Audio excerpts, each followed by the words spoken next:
Welcome to Hy-Vee Today with Tony Tone. We're live inside Muscatine Hy-Vee on 2nd Avenue in Muscatine, streaming on YouTube, Facebook, and Twitter. Now, here's Tony Tone.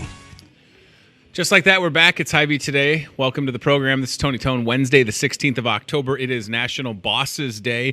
Do not forget, if you have a boss at work, get them something. I almost ran across the parking lot this morning. I would never run. But I briskly walked across the parking lot this morning as my boss, Matt Schweitzer, was at Hy-Vee gas station getting gas because he had to drive back from Des Moines last night. A couple of our employees here were honored, 20 years employees of Hy-Vee. So I'm racing across the parking lot. Imagine me scurrying to grab Matt what he enjoys, which is a Diet Mountain Dew 24-pack, king-size Snickers, and a Boss's Day balloon because I care. And then, of course, I get upstairs and someone had already put stuff near his door and I think in his office. So did I do all that for nothing? I don't know. Don't tell Matt I just charged it to the store. So there's no money out of my pocket on that one. So thanks, Matt. Have a good Boss's Day. I'm kidding. I paid for it. Did I? You'll never know. Happy birthday to our friend Jimmy Greenhaw at Toyota Muscatine. I saw on Facebook because Facebook's good for one thing besides this show is reminding you when it's people's birthday because you'd otherwise forget. You wouldn't know, right? So Jimmy Greenhaw, Toyota, happy birthday, fella. Probably working hard today over there, or hardly working, as it were. The last thing I'll mention quickly, I was excited yesterday to see that my pal, I guess I can say that without being obnoxious, Alice Cooper is coming back, doing a show in Davenport at the Adler Theater on April 8th. So tickets go on sale this Friday, and I would encourage you to go see Alice Cooper. He's 71 years old, absolutely rocks, nicest guy I've ever met in the 11 and a half years I did radio. Super down to earth, not a big production when you meet him. Very nice. I'll show you a picture later, a collage of pictures from over the years of hanging out with Alice. So don't miss out on that. Last thing real quick, hot deals. It's Wednesday, new hot deals. Check it out, 58 cents per pound, Red Delicious apples. That's on the front page of the new Hy-Vee ad that you would have found inside that Discover Muscatine newspaper in your mailbox. Also Driscoll raspberries. This one is crazy though, Chad. Hy-Vee Choice Reserve boneless beef New York strip steaks, $3.88. All right, now here's why it's crazy, because I bought 2 8-ounce same steak last night. They were $7.99 each. So don't be like me. Come and get them today. A 12-ounce is $5.78. It's the best steak ever. It really, I mean, it's just fantastic. I don't even know how it can be that low, though. And if I had my DeLorean, I would drive back to yesterday and slap myself and say, wait a day. You know the ad, dummy. Wait. Don't be like me. Also, Hy-Vee chili or kidney beans, 3 for $1, and a couple other deals on there from the frozen department. And Snickers, right? The Mars candy with the fuel saver. Halloween's coming up. Don't be caught off guard. Don't be the house that doesn't have candy. So our new neighborhood is apparently a hot spot, so we're going to be ready for that. All right, let's get to our guest that's patiently waiting. He is currently a member of the Muscatine School Board and the County Board of Supervisors. Nathan Mather is here for the first time. It's great to have you. Hey, Tony. Thanks for being here. I appreciate it. My goal, Nathan, is to get every candidate for the school board on this show. Mm-hmm. We don't really, somebody asked if I was going to talk to any of the political candidates for the city council, and I said no, because I don't want to get into politics on this show or ever risk dividing the audience or whatever. So, but with the school board, I care because I have a second grader. Yep. I have a 4-year-old that's at the new Muskie Early Learning Center, which we love. And I've got a 1-year-old that'll be getting into the school system in a couple of years. Absolutely. So my goal is to have everybody on that's running, whether they're currently on the board seeking re-election or candidates that are entering the race. And I'm happy that you're here. Right. I guess what I've been doing with everybody, I don't assume that everybody watching that will see this knows you, maybe knows your story. So could you give us a little bit of the Nathan Mather story, if you will? Sure. I haven't sold the rights already. And let me say, I fully endorse your no running position. Thank you. My policy is no running unless chased. So I try to live by that. As for me, I'm a Muscatine native, born and bred, lived here. My parents were here. My dad was an eye doctor at Vision Center. My mom was a librarian at the high school. Come from 2 or 3 generations of teachers. And I moved out east for a little while to practice law. But when we got pregnant, we decided to move back here to Muscatine. We loved it. We've always intended to come back. And we're here. We've been back about 11 years, and we're thrilled to be back. It's a great place.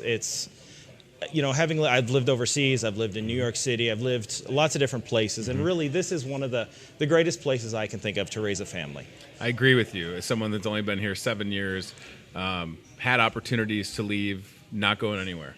Bought the second house. So that's when you know you're all in, right? Yep. When you buy the second house that's more expensive-ish, and you're like, okay, now I'm here. Yep. And I appreciate you saying everything that you did, because you had that experience growing up, moved away, came back, and it would have been, 4 years ago that you decided to run for school board? Actually, this would be... Is this your second? I've been on for 2 terms, okay, so it was 2011 is when I first got on. So what was it, Nathan, in 2011 that compelled you to want to run? And I apologize for not knowing that. Sure. Well, hey, I try to remember that far back myself, so it's difficult. Well, really, I mean, my mother has been in education. My grandmother was in education. I feel like I received a world-class education in the Muscatine community, and really wanted to make sure that the kids who are here have that opportunity as well.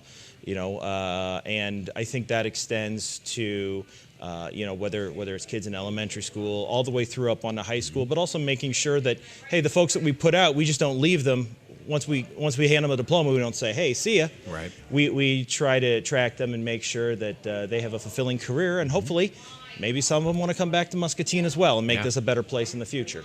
I feel like that's such an important statement, and we certainly have quite a few examples of teachers that are products of Muscatine Community School District that went off to get their teaching degrees and then have come back and now are really paying it forward. And I know that means a lot to them. I wish I had the number of teachers that we have that are products of the Muscatine Community School District. There's several of them out there. It would be quite a few. And if you're watching this and you're an empty nester and your kids have gone through the system, you still need to get out and vote, because it's important on November 5th to do that. Again, that's one of the other things. I'm just trying to get people to vote. You can't. I always say, if you don't vote, you can't complain. And I know it's maybe passé, but it's I just wish true. people followed that rule. Right. Instead of complaining first and then forgetting to vote. So obviously you've done a lot and been a part of a lot of big decisions and changes that have faced the district since 2011. But you must feel like there's still work to be done, hence seeking re-election. So certainly. I guess as you look forward, and we'll get to the next superintendent, that's the biggest challenge or job that'll be at hand for the board, but what do you personally feel like you want to accomplish should you be fortunate enough to be reelected November 5th? Well, really there are 3 things that I think we need to continue to work on as the board. These are our competency, collaboration, and communication. With competency, I mean making sure the kids learn something, making sure they're prepared for their lives, for their careers. Obviously, that's the primary mission and motivation for any school system. And we've started to put some things into place, but we still have quite a ways to go. In the last 8 years since I've been on, we've increased our graduation rate, I think, by over 10%. Wow. Which, if you think about 4,000 or 5,000 kids in a school district, 10% difference means that's another 400 or 500 kids who are getting their diploma. And certainly anymore, that's not just enough by itself to make a career, but it's the start, it's the foundation. So if you think of that, that's another 4,000 or 5,000 kids that the board in my time has put hopefully into the effective workforce.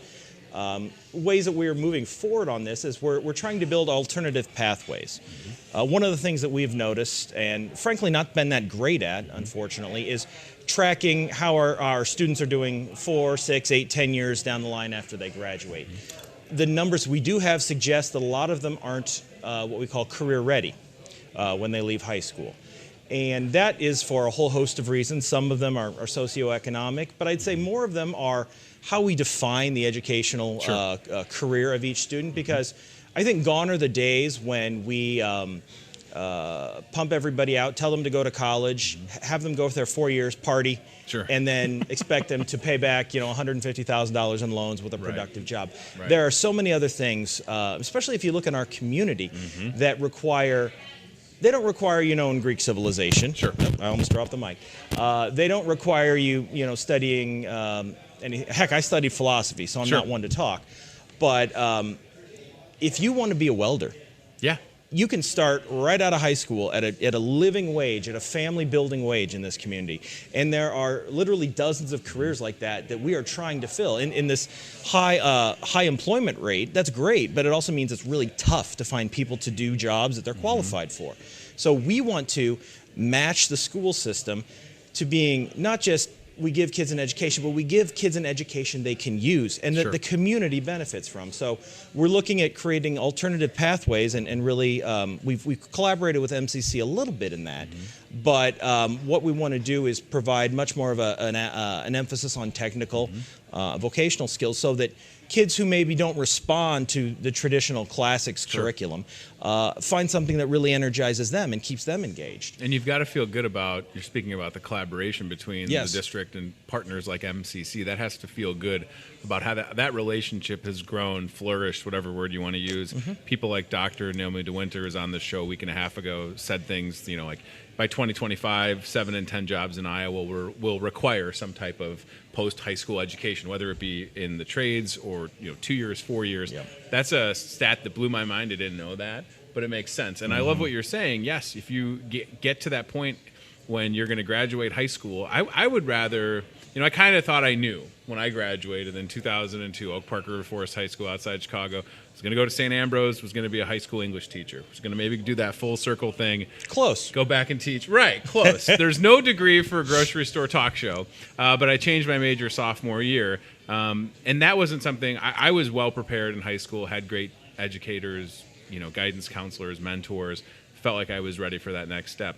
But it didn't even occur to me that I could do a trade. Right. I mean, my dad, retired Chicago cop, and I knew I didn't want to do that because I don't do well with adversity, per se. But I love what you're saying, because I want my own kids now, of course, to have more of a sense. Maybe it's by sophomore year they get to try different things, or if there's ways to get our kids into job shadows, so that, and it's not to rush them along, but it goes by quick. Yeah. And all of a sudden, when you're graduating, and that's an accomplishment, but then what happens next? Wouldn't we rather our kids be set up for whatever they wanted to pursue? That's how I feel. And I think that collaboration that you're speaking of has only gotten better over the last, I mean, you've been on the board almost, 8 years now, and that's definitely been something that you have to be proud of, right? Yeah, absolutely. And, the particular flavor of that I like to think I bring to the table is I've got, through the various hats I wear, relationships within the private world, the business community. I've got, a lot of them are clients. I've got, obviously, the relationship with schools, relationship with local and municipal governments. So what I've been trying to do is organize a lot of the businesses in town to provide internships or externships or whatever you want to call them for kids who are maybe going through a vocational training program while they're still in school, and seeing if that can't count as some credit. So that not only can a kid build the skills, but can actually try the job on for size, see if he or she likes it. Because, like you, I was a business major going in until I realized I hadn't taken any business classes. So I thought, well, philosophy doesn't really make me do anything, so I'll go ahead and do that. The other thing we're really doing is a curriculum audit and revamp. And this has been a long time in the making. The old saw about a big ship turns slowly. 8 years ago when I got on, I think I encountered, and the four of us who got on that year really kind of encountered something of a state of chaos.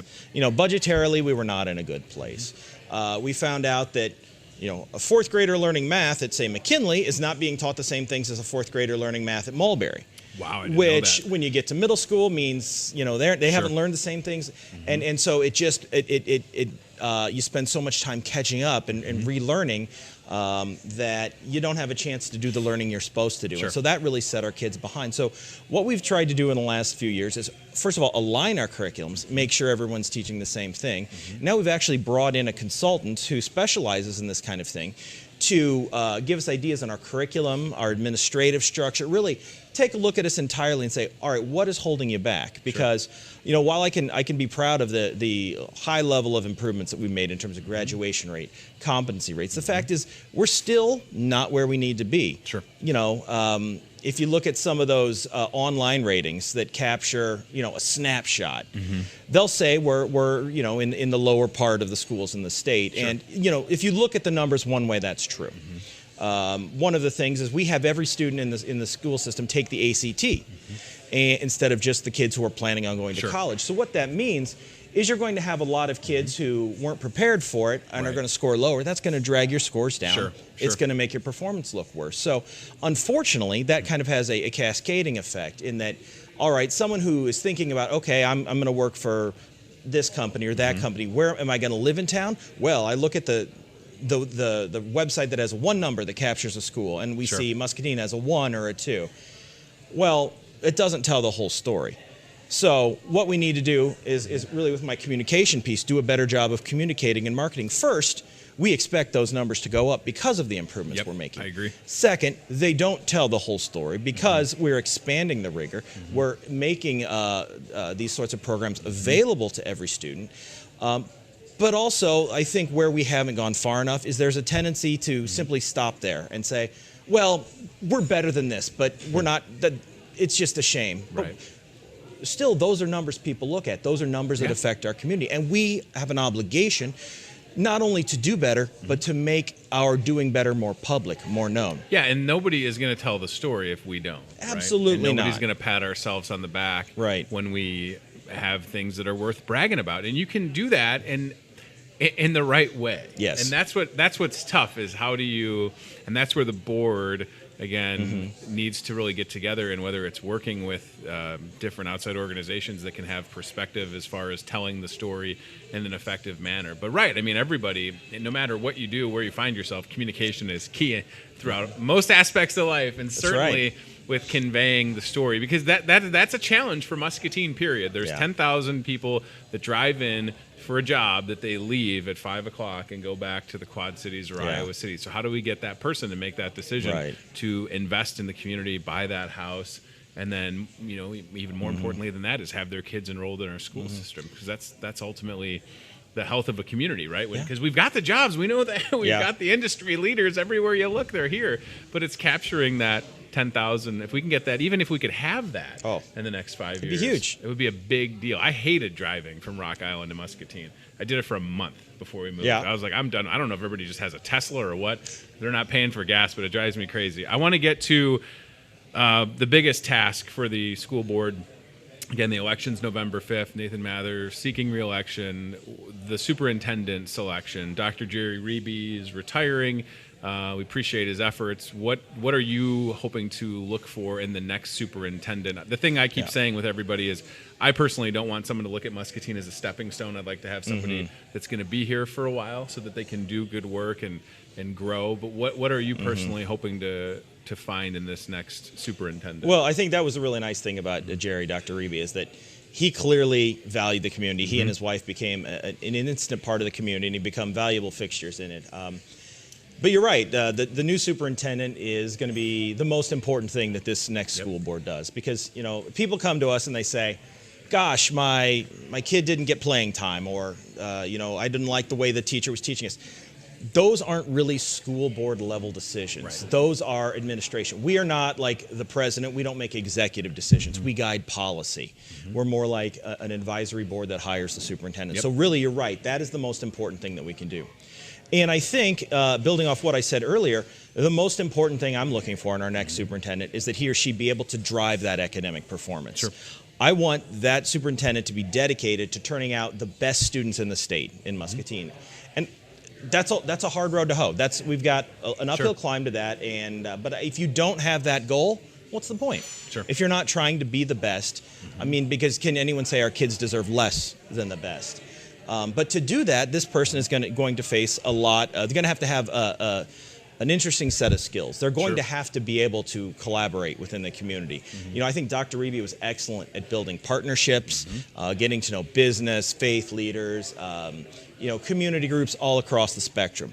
And I think continuing to work on that is important, because one thing I've learned from both my work on the school board and the county supervisors is sometimes you have a lot of good people doing good things separately from one another. Like at some point we might have had 10 charities all in town trying to do one thing that was very noble. But each of those charities had a director, and each of those and employees, and it's at a certain point you think if you work together you can really multiply those efforts. Absolutely. So the new superintendent has to know how to leverage the community in order to be an effort multiplier. But at the same time you have to be able to work with the most important group in there, which is the teachers. The teachers have to buy in. And one of the things that we confronted about 8 years ago was what I call initiative fatigue. We were going off in a bunch of different directions. We actually won awards for innovation while the basic mission of the schools was crumbling. So, and teachers were, okay, we've got this project. They last for 6 months, and then, what do we do with them? They're like, dead skin hanging around. So the new superintendent has to be able to not only leverage that community, but assure teacher and staff buy-in so that they feel on board. They feel not just part of the mission, but integral in developing it as well. And they need to if you will, drink the Kool-Aid, as I think we all need to do. Well, and the next group of educators, when they look at opportunities getting out of college, and you look at a Muscatine Community School District, that superintendent might be the first person that they meet or that they ultimately talk to, or that could be one of the main reasons that they choose to take a job or not, right? Yeah. So they definitely need to be pro-teacher. And then it's such a balance to me, Nathan, to think about, because I have a great rapport with Dr. Hy-Vee and with Mike McGrory professionally, personally. I've emailed them with concerns as a parent. And I hope that folks out there, because we can be so inclined to jump online and complain. And I'm here to tell you that every person on Mulberry in that administration office or at these individual schools with these principals, they want to hear from you. Because you don't know. You can read something online, whether it has merit or not, but I just hope that the next superintendent can do what Dr. Hy-Vee has done and tried to really, and again, it can sound cliche and open door policy, but that's what I've felt personally. And whether, people out there feel the same way, I can tell you that I've brought concerns to them. Their emails are online. They're pretty tangible people. And I hope that the next superintendent can do that. Because I do think that we can do a better communicating and talking about and bragging about the district. But then the other side of that communication is parents feeling like they have a voice, and whether that's done with forums. I know that we just had an event at the high school where the police department was there to pass on information when situations happen, and the turnout was lower than it probably should have been, right? So that's where it's tough. Like we're doing the right thing, but what's it going to take to get us to buy in? As much as the next superintendent needs to, we need to put our money where our mouth is as well as parents. Right. Well, and I think you're absolutely right. And I think what the next superintendent also has to do is understand that when you're communicating, when you're building that relationship and that trust in the community, you do have to do the big things right, but you also have to do the little things right. Because a lot of times, if you don't do the little things, people aren't going to pay attention and you're going to mess up the big things. So that forum you mentioned, I was at the other night with the police, and there were about 40 people there. Now, if you look at the response on Facebook, I think there were a lot more than 40 people who tuned into that. One of the reasons I think maybe turnout was lower than it could have been is we held it on a Wednesday night. And, when I found out we were holding it on a Wednesday night, which is, church night for a lot of kids in town. Absolutely. I said, guys, parents aren't going to be able to come to this. Right. We need, at the very least, to either hold another one of these, get it on YouTube, get the message out there so that folks who don't have the opportunity to be there. And I feel like that piece was lacking. That, that's just a little thing we could have done to communicate better. And another little thing we could have done is, I've been advocating for a dedicated emergency social media platform for the school. So when that school shooting hoax came up a couple of weeks ago, very unfortunate, all the way around. I don't think it was handled terribly, but I don't think it was handled that well either, because there was a lot of misinformation, and that's natural in a crisis. You've got the fog of war. You've got people not knowing what's going on. But if you have a Facebook channel or a Twitter channel or whatever you want to call it, that this is called the School Systems Emergency Channel, and it only ever puts out information when there's some kind of a safety emergency, when there's a snow day, when there's a tornado coming, when there's something that people are subscribed to. It doesn't pop up, so they don't get information flood. But they can trust that information instantly. That's another little thing we can do to have trust and to dispel all that misinformation, which creates panic. And that panic can be dangerous. And that's what's tough, because that situation, correct me if I'm wrong, it seemed like it was resolved the night before, that the panic set in the following day. So, but what's better, to notify parents at after 9 o'clock at night or before 6 a.m. in the morning? That's where it can get tough. And but I like that idea a lot, of a way to disseminate all that information. All right, so as we wrap up, November 5th is going to be here soon. You've got the signs out. You did the League of Women Voters Forum. At this point, again, I just want everybody, I'm not pushing anybody any certain way. I just want you to vote. With our move, Well, we had. I actually get to vote at the school board office as my new polling place. So I'm excited about that. Before I let you go, if we can put on the County Board of Supervisors hat. Sure. I've watched a lot more of those meetings over the last 6 months, trying to pay more attention personally. Good. Could you give the folks at home like a 90-second or so update on what you guys are working on? Again, you can watch all the meetings on YouTube. It's fantastic, and on Muscatine Power and Water cable. But maybe just for the folks at home that are going to see this, a little update on that. Most of what we do on the supervisors is not super glamorous. We pave roads. We pay the sheriff and his deputies. We run community services. So there's generally not a lot of excitement there, and we like it that way. Recently, however, we've had, I guess there was a dispute regarding the sheriff and some folks in the community. And as I understand, the individual who was originally complaining has withdrawn his complaint, saying he's not going to pursue that any farther. So it sounds like we've had a happy resolution. But real quick, for the folks out there, we're having a real challenge dealing with our mental health region. We're grouped with 4 other counties. And right now, that region is spending $12 million a year on a $9 million budget. Wow. And at the end of the year, it's going to have less than $1 million in the bank. So if you can do as much math as me, and just about everybody can, we're going to be out of money. Yeah. So we're trying to figure out what to do. They've asked us to transfer in some extra money that, if you look at our budget, we won't have. And so they said, don't worry, we'll give it back to you. I said, well, you're going to be $700,000 in the hole in the joint fund. How are you going to do that? Right. Well, we're going to ask other counties to kick in. Oh, so no. we would be in the position of giving up money we don't have, necessitating job cuts and the like, and turning out people on the streets who should not be on the streets. I agree. In mental health services, Yeah. and then begging for money from other counties who don't have it either. This is an unsustainable thing, and it's a 3-hour tour just to get the basics of it. So I won't take it through that, but we can blame everybody we want for funding problems, but we have to live within our means, and we haven't been. And so now that the time has come to pay the piper, and we have to figure out what to do. So the next couple of weeks are going to be crucial.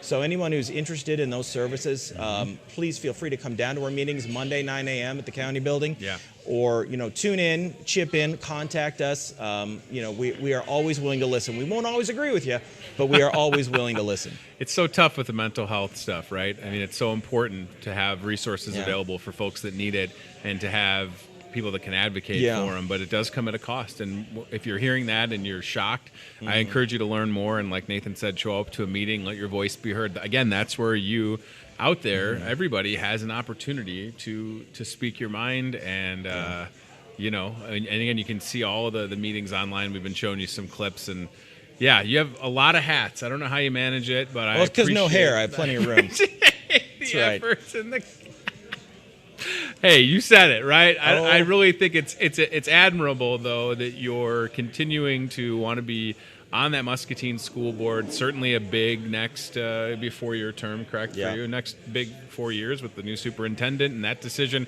Nathan Mather, again, seeking re-election November 5th. There's a look at the County Board of Supervisors. And, again, I hope that everybody out there has taken away a lot, learning about Mr. Mather, and that you get out and vote for whoever you're going to vote for. Get out and do it. It's your right. You can leave work. Like, people just write in Tony. Don't write me in. No, I'm not doing this again. That was a couple of years ago. Don't listen. I'm not. Just you're on the ballot. I'm not. That's all right. I'm content with. I'm in my lane right now. I'll just say there are a lot of great candidates running. Yeah. Everyone's dedicated to kids. You need somebody with experience who. A new superintendent can pull the wool over your eyes if you're not careful. So you can't be ignorant or naive of the process. That's what I've learned in my time. So, make good choices, and we'll have good schools. I appreciate your time. Thanks, Nathan Tony. Mather. Thank you very much. I Absolutely. told Nathan before we started, he's probably one of the smartest guests we've had on the show, and proof in the pudding right there. Yeah, I mean, that was awesome. I feel like I learned a lot, and I definitely want to have you back on in the county role to just talk about that, because we can dig into some of those topics. Can always bore people with that, too. Oh, stop. I'm watching it on my phone at home. I'm ignoring the kids because I got the account. They're fine. That's the right. arcade in the basement. They're fine. I got to watch the meetings. It's excellent. All right, we're going to go CBI Bank and Trust ILCAM, and then I see Erica Cox over my shoulder with MPW. We're going to talk about how we won the water tower contest. So that's really exciting. That's a big deal. So we're looking in the meat department right now. Again, part of that hot deal is those steaks for $3.88. They're absolutely fantastic. Rick, are you joining Erica, or is it just Erica? All right, send her on over. We'll get Mr. Mather on his way. I appreciate his time. Again, we're going to try and talk to all the school board candidates. That's my intent. We've got Mary Wildermuth lined up for next week. We've talked to Denny Schur. We've got Jeff Osborne coming in, Ricky Teed, and Aaron Finn. And I think at that point we'll have talked to everybody, so that's excellent. All right, we are getting situated with Miss Erica Cox. Miss Erica Cox is going to talk to you about MPW. This is an awesome... Man, what a great thing that happened in our town in a short period of time. Getting nearly 10,000 votes for the water tower contest is absolutely fantastic. So come out and see us. Go to the meat department, take advantage of those hot deals. And we've got, oh my gosh, what is this? There's a cake. Rick is bringing in a cake. You know what's funny about this? Hi, congratulations.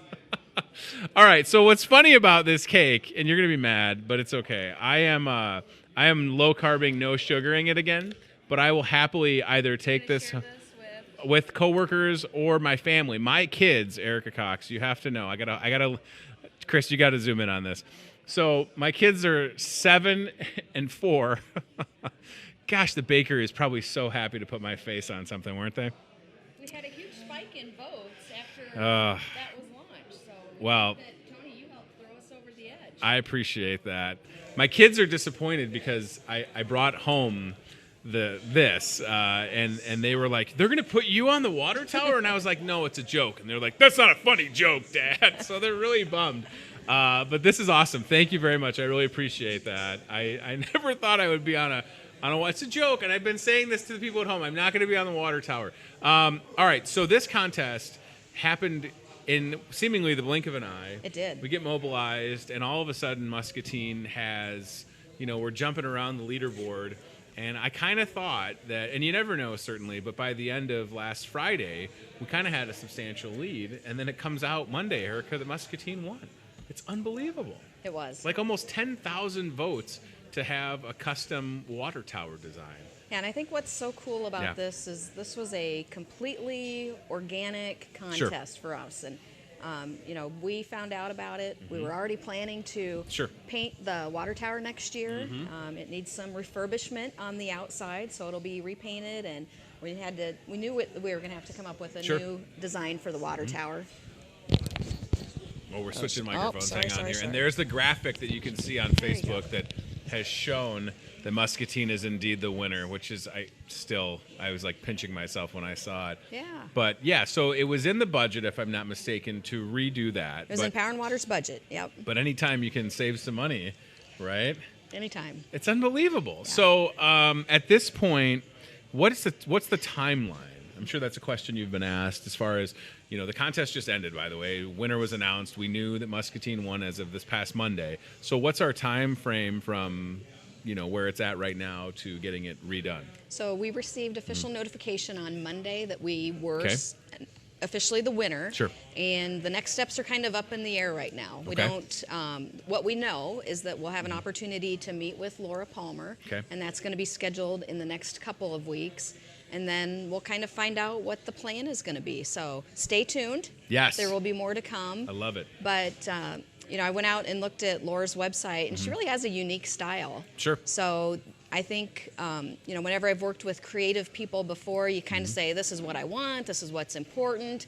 And then in their mind, they're able to come up with that in a really cool visual representation. So I'm excited to be able to see what comes out of it. So with that being said, as much as the push and the voting was organic with the designs, is it your intent to, I don't know if you want to open it up to the public. I'm not saying, that's not what I'm getting at, but are you going to have her, Laura, do a couple renderings and then put them out there for people to vote, or is it going to be more of an internal thing? I've been asked that as well, and what I don't know is that this face will not be on the water tower. This is fun. It was a joke, not a bad idea, but it's not going to happen. But has that been part of the conversation yet, as far as how that, if you'll narrow it down internally or bring it out to the public yet? I think that's what those are some of the same questions we're going to ask when we get to meet with her. I would love to be able to get a few renderings, and if we can engage the public again, since they played an instrumental role in helping us to even win this contest. If we could get a few designs and put it out for public vote. And then, this truly, the community gets to then have a say in what the water tower looks like, just like they had a say in putting us on the top. What's fascinating to me is 7 years in Muscatine, drive past it all the time. Some days I don't even notice it. And this contest has brought to light, again, this water tower and what it can represent as you're traveling down the main thoroughfare, Highway 61, right? I mean, it's gonna stand out, just like the current design has done for however long. This new design with Laura Palmer's help is going to be great. I mean, I can't wait to see how it turns out. It's a lot bigger than I think people realize. When you drive past it, you're like, holy moly, that's going to be a lot of painting or wrapping or whatever that process is. And you're right, the public has done a great job, and the voting just really impressed me.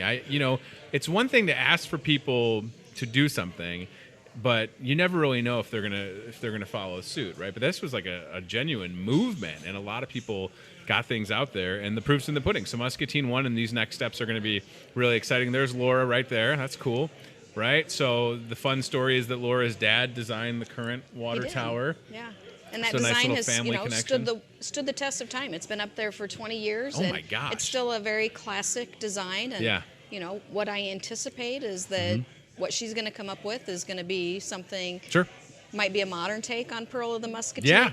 Pearl of the Mississippi. Sure. It could be, celebrating all of the many positive things that Muscatine has going on. Oh, wow. Look at that. Catch Des Moines. She's done some really cool stuff. Yeah, I like that a lot. This Laura Palmer knows her stuff for sure. Look at how fun that is. Yeah. Wow. Okay. So this is the artist that's going to be going to work and getting the water tower prepped here in Muscatine. All right. So that was a big deal. I know that something else that I wanted to ask you about, because I feel like I have seen the AEG crews out. They are rocking fiber to the home. That project seems like it's amplified. And I know that you're really excited to be able to tell people that you got this great interactive map on MPW's website, mpw.org. People can literally watch as this progresses throughout town. How are you feeling about the Fiber to the Home project? And what do folks need to know? Also, by the way, there's a Fiber Fun Night this Thursday, the 17th. Great call, Chad. So that's on Facebook. You can go to it. You can RSVP. Definitely want you to show up for that. How are you feeling, Erica Cox, about that project and where it currently sits? So I'm feeling very optimistic about the project. One of the challenges that we've had is having an adequate amount of resources to do the work that's necessary. And we've had a lot of discussions with AEG Corporate out of Atlanta. We've identified the things that's a pain point for us. We've identified some things that were pain points for them, and we've worked through those, I think, collaboratively. And we've seen an increase in construction crews. I think probably the concern that I have for the project is most of the work that is left is underground construction. Sure. And with any construction in the ground, you are at the mercy of the weather. Right. So that right now is probably my biggest concern. We have a goal of how far into the project we want to be by Thanksgiving, which we're kind of considering the end of construction season. Awesome. And if the weather and conditions are still good, we are going to power past Thanksgiving and continue doing work as long as we can. And over the winter, we're going to be planning what do we need to do next spring when construction season opens up, because August 2020 is our new target completion date. It's still aggressive, but I think we have fantastic alignment with AEG. We know what needs to happen. We've got some of the increase in resources that we've needed. We're seeing some of that progress, and I'm optimistic. I just hope that people understand the scope of this project. And again, for a community the size of Muscatine, we have a lot going for us that other communities the same size don't. And fiber was ambitious, but as far as, again, all of this the business and industry leaders that we have here. For them, it helps them, and then down to the end user consumer. If you're watching, you understand how it can benefit you and your family at your house, but it really can set Muscatine up for long-term success, to be a fiber-ready community, which can attract new business. And, you know, that brings in people that can support the housing market and put their kids in our schools. We were just talking to Nathan Mather about the school board. It all kind of comes full circle. So I know that it's, I'm a patient person for the most part. So I understand how big of a project it was. And I hope if you're watching and you hear Erica say August 1, that's great. This is a big deal, Erica. This was how many years in the works, and then this isn't an overnight thing. I don't think people understand. You just kind of come in, you plug a cord in, you plug a cord over there. It's not that easy. I mean, you're dealing with every internet connection in this whole town, and then all that work underground, and it's been raining, like you said. So I just hope the people watching understand that and can appreciate that there's been an effort, you know, for I don't know how many years before it got here. Was it 10 years that it was kind of like a pipe dream, or what? It started planning in 2015. Wow. And then we started construction in 2017. Yeah. And, you know, I think we had a pipe dream that we could do this in 18 months, and you get into it and you start appreciating what all is involved. Sure. It's a complicated project. Yeah. It's complex. We're not just doing a new build. We're trying to reuse existing infrastructure so that it keeps our costs down, which is a good thing. Yep. But it does make the construction more complicated. Sure. It makes it take a little bit longer. And so, you know, we're still very excited about the product. We've had customers who have been on the legacy system, and you know, they've had some issues maybe in the neighborhood that they're in, and once they got converted over to fiber, those things went away. And we know that that's what's out there. Yeah. And we know that that's what's coming, and we're excited about it, and we keep working toward that. I've recently taken on a new role in the project and become much more aware of what goes on from an operations and a construction standpoint to make this project happen. And you know, we have 5 different types of crews out there doing different work on this project. And I know customers are anxious. They've maybe had their yards marked a couple of times for locates, and you know, when's my work going to be done? And those are issues that, you know, were some of our pain points that we've been working through with AEG and trying to improve that. But the contractor market it's interesting. They come and they work and they do a good job while they're here, and then they might not come back for 2 weeks. Right. So you never know what's going to happen. Yeah, we've been dealing with some of that. And But what I will say to your credit is that everybody in the organization has been very open and has communicated well, regardless of what's going on. I mean, if there's a water main break, there's a Facebook Live video the other day, and I appreciate those efforts a lot to tell people what's going on. I mean, you know, I mentioned this the other day. I think when Mitch and Mandy were here at a power surge at the house, a couple spots in town, people lost power for like 10 minutes.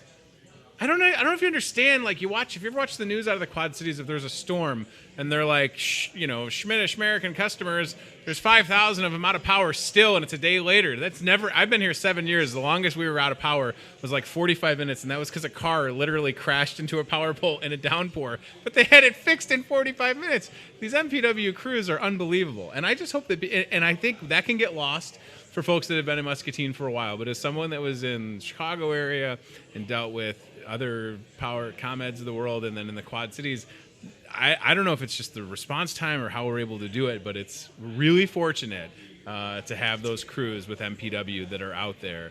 And I say that from firsthand experience, like I just shared. Somebody hit a power pole, and I mean, it was unbelievable, Erica. So your crews, everybody does a fantastic job. And what I was getting at is that everybody in your organization has a very strong sense of pride in what they do.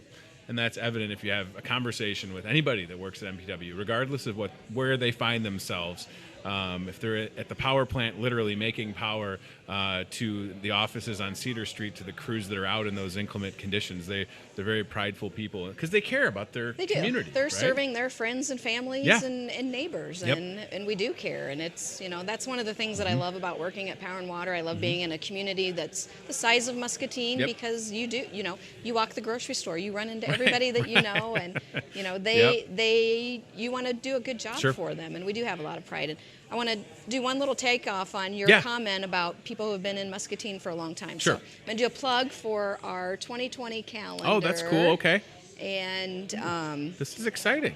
This is for all of us who lived in Muscatine or been around for most of our lives. And I was going to say, so as somebody that's only been here 7 years, some of this stuff I may not recognize. Is that what you're saying? You might not. So Chad's got me right there, so I'll kind of show everybody the cover. Where do folks get these calendars, Erica? They will be available at our customer lobby, and then we'll put them out at different places throughout the community. Your newly designed lobby, by the way. Newly designed. Pretty slick over there. Yeah. I had seen it online, and then I walked in, and I was like, wow, this looks fantastic. So I think sometimes when you've never lived anywhere other than Muscatine, you forget of how much progress has been made over time. Absolutely. And Andrew Fangman at the city put some of these 1980s pictures out on Facebook earlier. Oh, that's right. I remember last year, and I'm like, I know what we're going to do for our calendar next year. So, shout out to Jody's. Yeah. It's been Jody's for a while. Some things have changed a lot. Some things have been steady throughout the decades. Oh, that's funny. I love that. Look at these pictures. This is so great. That post definitely went viral in town with people. Nostalgia is a real thing, and I love it. Again, as somebody that's only been here 7 years, I can appreciate the past and, like Erica said, recognize the progress that's being made by this community. Yeah, that is fascinating. Look at that. I think when you look at the downtown images, back when I was a teenager, we cruised the ones. Right. We don't have ones anymore. Cruising the ones. And, the ones have gone both ways throughout history. You'll see in the picture. So I thought it was really fun. Yeah, and I like how they're at now, right? I like that we've got the twos. That's a great shot. Yeah. I like this a lot. So brand new 2020 calendar. This is perfect. Everybody needs one of these that's in Muscatine, right? They do. It's a conversation. There's the best month, September, since my birthday, September 5th, which is, as you can see, on a Saturday, right? What Check day? that out, What Saturday, day? September 5th. There you go. Looking forward to that. So this is awesome. Brand new calendar for 2020 with Muscatine Power and Water. You can see, hey, there's CBI Bank and Trust. One of the sponsors of this program. Very convenient placement there. We'll send you the bill, Bob Howard. So that's awesome. Oh, that's a fantastic shot. Look at that. I hear about the old bridge a lot from my father-in-law. Yeah. That's where the old bridge, we used to live right by the old bridge. I think that's the new bridge coming. Yeah, right? So we got New Bridge and then Old Bridge. I'm in the wrong corner. Is this Old Bridge? Is this I think that's New the Bridge construction on the New Bridge? Old yeah. Bridge in the background. Yeah. Cool. It's fascinating. All right, so water tower contest. We came, we saw, we kicked some butt. No big deal. Sorry, other communities. We did it. Thank you. You lost. Thank you so much, Muscatine. And, I watched the posts, and it was fun to see, that's my hometown. I don't live there anymore, but I'm still going to vote for them. And, super cool, right? People have a soft spot for Muscatine, even if they still don't live here. No, it's nice to see. And almost 10,000 votes is a really big deal. So we're very happy with how that turned out. I love the calendar. And, again, there's a Fiber Fun Night coming up this Thursday, the 17th. Anything tomorrow else? Night, Fiber Fun Night. Yes, tomorrow night. Oh, my gosh, night. it's Wednesday, right? Tomorrow night, Fiber Fun tomorrow night. We're probably about 2 weeks out for the calendar. Okay. Perfect. But we'll be having that out in the lobby and out throughout the community. So awesome. We're excited to kind of take a trip down memory lane. I think it's great. Anything else we need to tell the folks while you're here? Would you like to have some cake? Oh. Probably the last thing is we had our Power Breakfast yes, the last Power Breakfast, week, right, yeah. And we had at capacity attendance for it. It was fantastic. Good.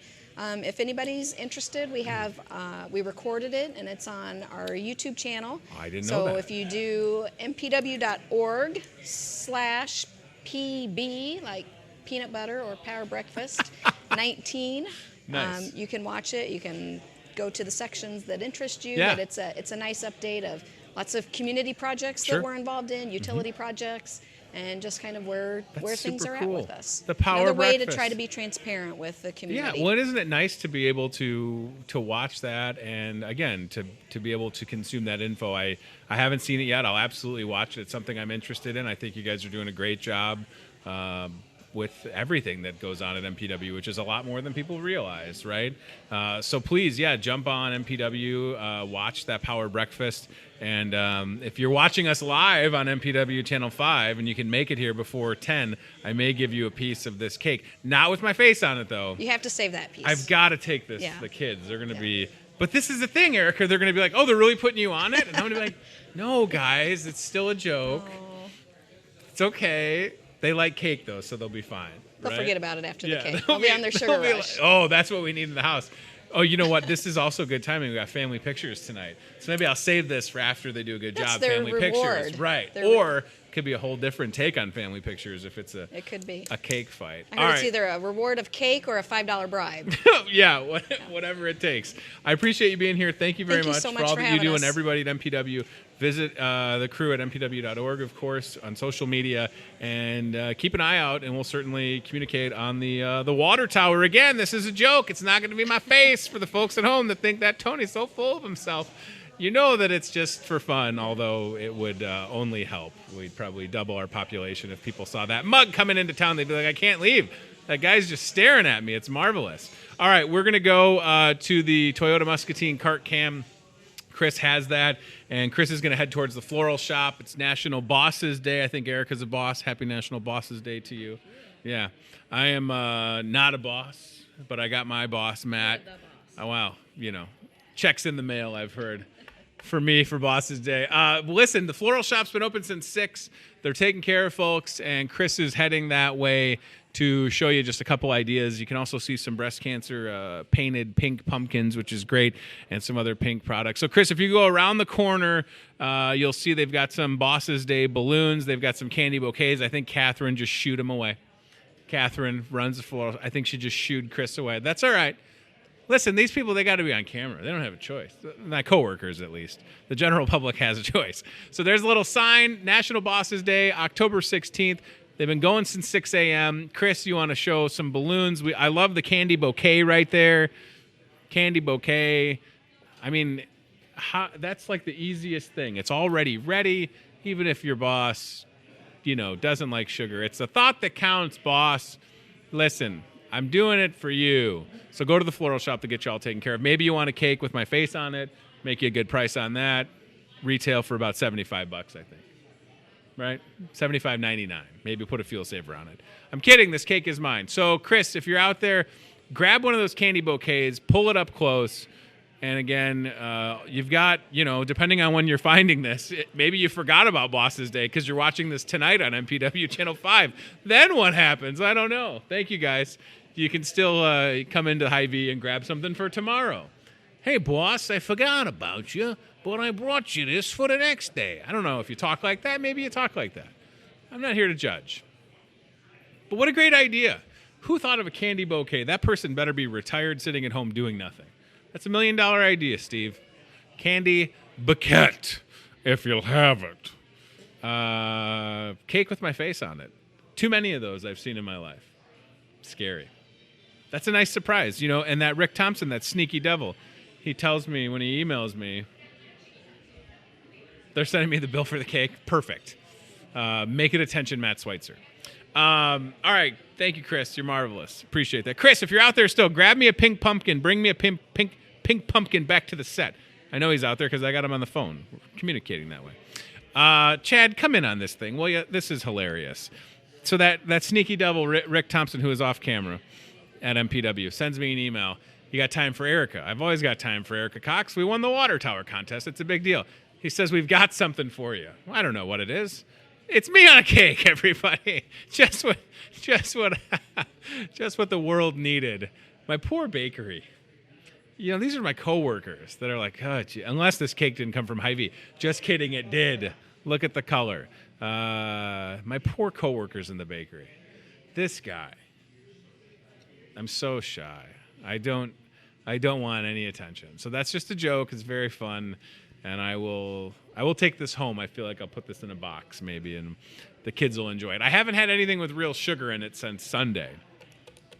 And not to say that there's real sugar in that cake, but I mean, if I had to assume, there's probably just a little bit of sugar in there.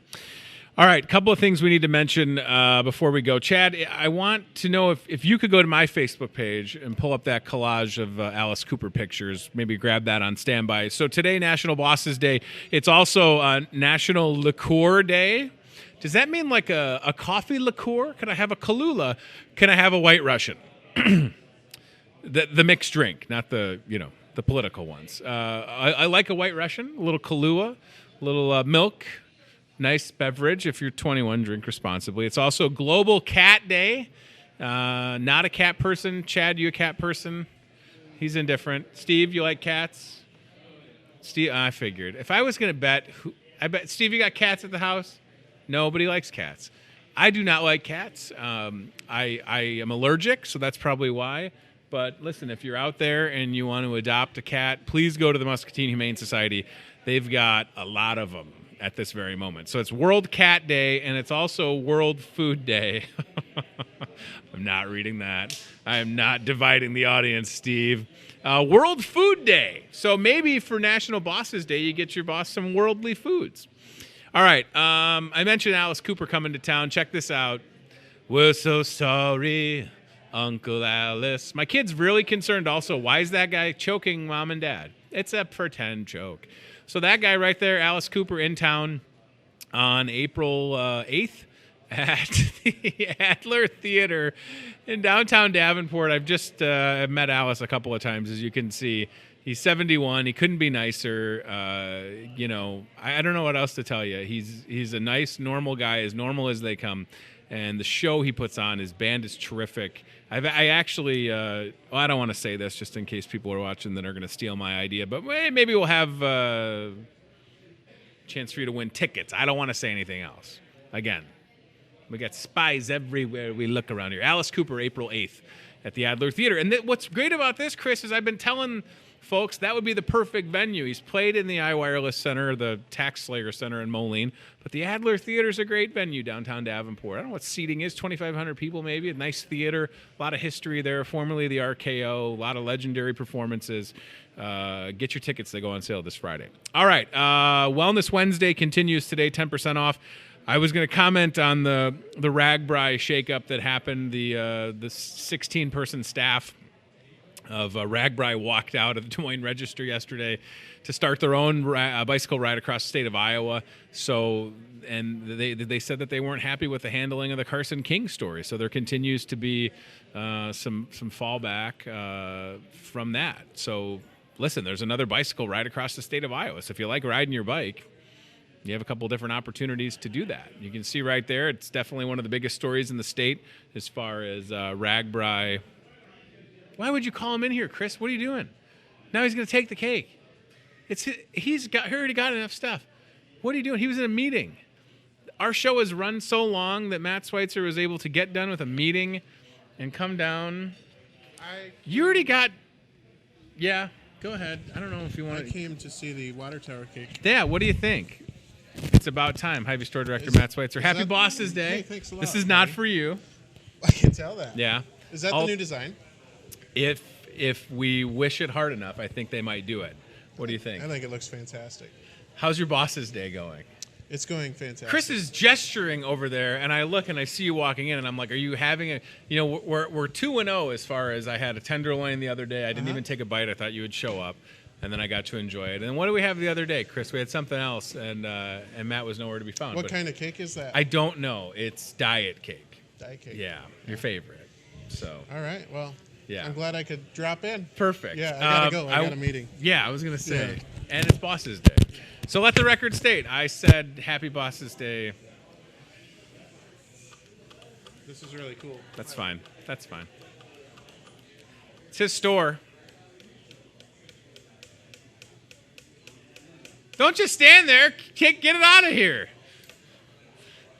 If he grabs a fork, I'm going to be really concerned. I was going to bring that to my kids. He's leaving. I blame Chris. No offense.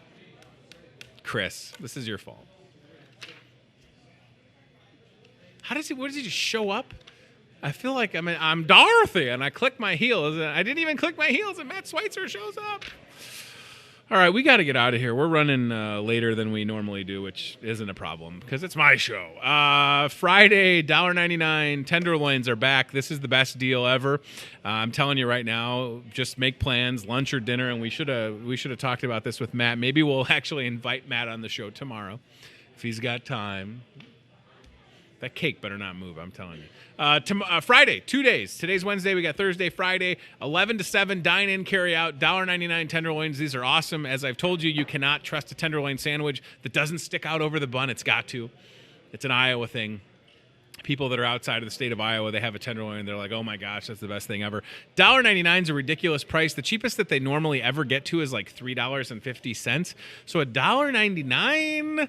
sign me up. Add a side dish for $1. You know, I've done really good so far this week. Low carbonate, no sugar in it. And then somebody, MPW, brings me a cake with my face on it. And we've got tenderloins on Friday. Goodbye, diet. Matt took the cake, so he's actually concerned about my diet. I appreciate that.